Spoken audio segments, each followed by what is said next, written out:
Hello YouTubers, what's up? This is Deepak the Twowheelswanderer and I welcome you to another video of mine. Now this is not the episode of my throwback series. This is basically something special. Here's something interesting that I thought of. Right? So guys, winters are over and for all the bikers, you guys know what's coming, right? The Himalayan biking season is here, guys. It's almost here.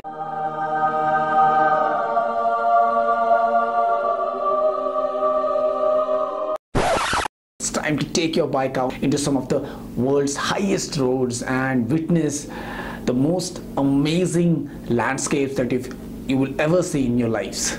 And just by saying this, I'm starting to get goosebumps all over my body, right? I can imagine for you guys who are planning to take Ladakh or Spiti or any of the Himalayan states trip, you have got reasons to be excited and to be super excited at that. The Ladakh Valley, the Spiti Valley, the Laddakh Valley, even for that matter, higher reaches of the Himachal Pradesh and Uttarakhand, all these are going to be at their best as of now, and this is the best time of the year for a particular biker who loves mountains. The effort to clear out snow from the Manali to Leh route is already on. This time it might take a little more time because the snowfall was very heavy. So by around second week of June, the stretch from Manali to Leh will be open, and that will be a treat this year, especially because the snowfall was unusual. It was not like any other year before it, and the bikers who are planning to go do that trip this year are in for a real treat. So my vlog today is for this particular reason. See guys, I've been to Ladakh twice and once to Spiti Valley, and I must tell you, it is a life-changing experience. For anybody who have been there knows what I'm saying, and for those who are planning to go there, guys, I'm telling you, your life will not be the same after you take this trip. I have jotted down top 5 points to keep in mind, which will help you prepare for this particular trip, and I'm trying to cover almost all the points in these 5 heads. And I know a lot of guys put up these videos like how to do a Ladakh trip and all those, but I'm trying to keep it short and simple as much as possible, and I'm not saying that I'm right and anybody else is wrong, because everybody who's done this trip knows, and it's very difficult to cover everything. So it's just an attempt for all those who follow me, for all those who just happen to click on this video instead of somebody else's, so should not be in a disadvantage. So guys, without any further ado, let's start.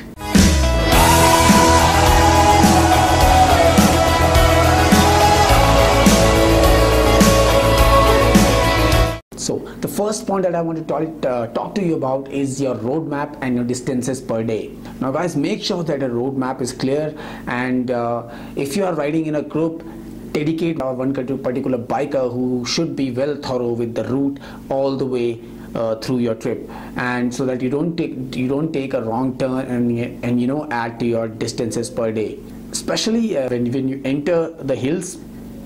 That is the place where there are a lot of twists and turns, and it is very difficult to differentiate with a normal highway and a national highway. So, and also the cities are very crowded, so you might take a wrong turn and end up adding to your distances. So kindly be well versed with the entire route plan, and preferably revise your route, the upcoming route, whenever you take a break. When you're starting for the trip, when you're starting in the plains, plain region of our country, your distances per day will vary depending on the kind of bike that you're using.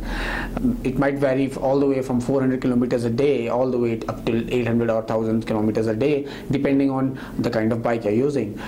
But once you enter the hills, and that's where Mother Nature takes over, and no matter what bike you are on, never ever exceed your daily distances when you're riding in hills farther than 300 kilometers a day. And especially when you enter the higher reaches of Himalayas, especially after you can cross Manali and enter those Spiti, Laddakh and Ladakh Valley, Guys, do not travel more than 200 kilometers a day. Don't even keep your target what it does is it caters for any kind of contingency that may arrive. There are a lot of issues which come up in these parts. So I recommend keep those distances per day within 200 kilometers a day when you enter these valleys or higher reaches of the Himalayas, and otherwise in the normal hills before where you find good blacktop road, 300 kilometers a day would be a good option. And onto the plains, as I said, depends on your bike. Second point that I would like to emphasize on is your luggage and your gear. So guys, I have a different view on why these things are important. Obviously your gear is important, and the way you tie your luggage is important from the point of safety, because if you wear your gear properly and you have a proper gear and you tie your luggage properly, it is going to be a much more safe ride. But that is something everybody tells you, right? My view to have your luggage properly organized and to have a good gear is, when you look like a professional and ride like a professional, then only people are going to notice you, and then only people are going to turn their heads to look at you and respect you for what you are doing. I've seen many riders who organize shabbily and who do not have proper saddlebags. They just take their big massive backpacks and just tie their luggage somehow onto their bikes, and not wearing proper shoes, proper gear. It will not have that impact on other riders or other tourists who are passing by or whom you are passing by. One might say how am I bothered, let them think what they are thinking. But you know what I'm talking about, right? When you travel through these places, there are a number of tourists that you cross by, and the tourists are from all kinds of nationalities. And when you pass through them, or you park your bike next to their vehicles and you roam around, it's very important to look good, So guys, please do use your saddlebags, your tank bags, and use bungee cords wherever possible, and not any other normal ropes. They are not very costly. The saddlebags start as low as 1900-1800 rupees a pair, and tank bag which also somewhere around the same lines. And instead of carrying a backpack, guys, buy a tail bag or a normal backpack and tie it onto your rear seat. That makes your bike and your entire luggage packing much more organized. And also when it comes to gear, guys, buy good gear and make sure that it looks good and it fits you. So all this thing adds a little more to the entire aesthetics, and basically it makes you look a veteran in this field, right? And beside, a shabbily organized rider is more of an eyesore for other biker groups or other tourists who you pass by.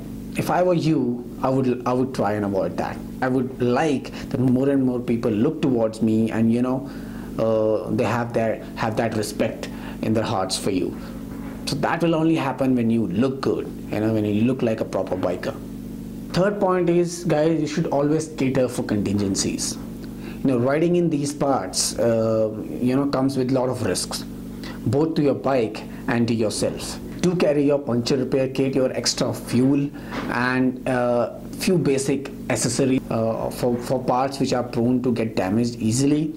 And if you're riding in a group, try and arrange for a mechanic who can ride along with you, or if you have time, try and learn few basic repairs yourself. That's what we did, when in 2011, that was going to be our first big trip. Both me and Abhinav both tried and learned some of the basic repairs, like puncture repairing, changing the throttle cable, changing the clutch wire, and changing the spark plugs and all. Or we never needed it. But we did have to change my engine oil in between. So that too, how to change your engine oil is one of the basic things that you should know. So try and learn all these basic things if you have time before you set out on the trip. Also, do carry a medical pack with you, with all kinds of common medicines like PCMs, Decold, for painkillers. And also do carry a special medicine called Diamox. It is basically for acute mountain sickness. For all those who have never been to these altitudes before, you tend to feel a little giddy and spinning head initially before you acclimatize finally. And in some cases it might aggravate a little bit of fever also. So do carry a Diamox with you. And also try and take that extra effort to wrap yourself up properly before you enter these regions, these valleys, because it is going to be extremely cold, and the temperature difference from where you started and in these parts of the world is going to be immense. So try and keep yourself airtight, and do not let chilly winds enter your body and or touch your skin for that matter. Fourth point is travel light on your wallet. People always tell you travel light with your luggage, which is a very common point because you're on a bike. But guys, always try and travel on a lighter wallet. Now what that means is, a lot of people before taking this trip, they book their accommodations in good hotels and expensive hotels, and which have complimentary meals with them. So what happens is, later all those people end up regretting losing out on local experiences and local cuisines. So I suggest, don't go pre-booked. Look for some simple and normal accommodations en route. Do not go with a predetermined target in your head that this day I have to reach to this place at any cost. Keep it a hard and fast rule. If you reach the destination, very well and good. But if you don't, you can always halt en route wherever you find a good accommodation.